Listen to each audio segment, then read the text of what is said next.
OC সংগ্রাম আমার একমাত্র ভাতিজা ফয়সালরে জোর করে কায়রা নিবার চায়, না পাইলে ওরা মাইরাও ফেলতে পারে। আপনি কিন্তু সাক্ষী থাকলেন। কি বলছেন? সংগ্রাম কেন ওর ভাগ্নেকে মারতে চাইবে? আরে ওসি সাহেব, আপনার কাছে আমি কোনো অভিযোগ করবার আহি যা কইলাম ওই না খালি সাক্ষী থাকেন।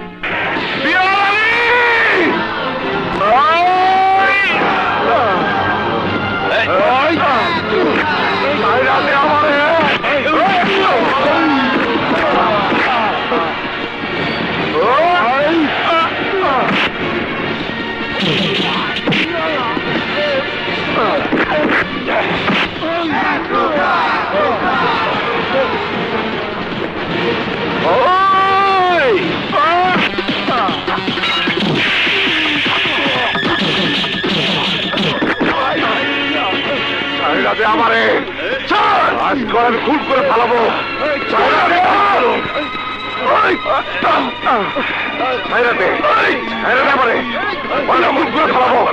আরে আরে চেয়েছে কি দেখছো? সংগ্রামকে জাল দিয়ে আটকাও। ভালোবাস করাবে, বাইরে ভালোবাস করাবে, ছেড়ে দে।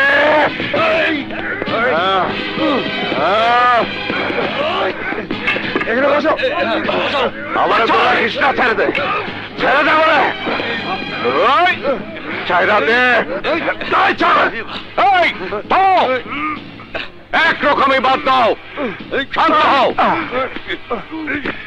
এই পেয়ারালিকে তুমি মারতে চেয়েছিলে কেন?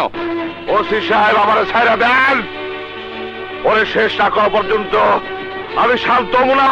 সংগ্রাম, এটা থানা, মাথা গরম করার জায়গা নয়। পেয়ারালির বিরুদ্ধে যদি তোমার কোনো অভিযোগ থেকে থাকে তাহলে বলো, আমরা আইনগত ব্যবস্থা নেব।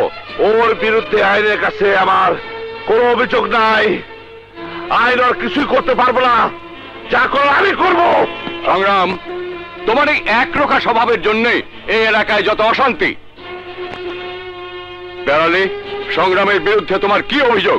ওই ওসি, এই পেয়ারালি খান কোনদিন কারো কাছে অভিযোগ করে না, যা করার নিজে করে।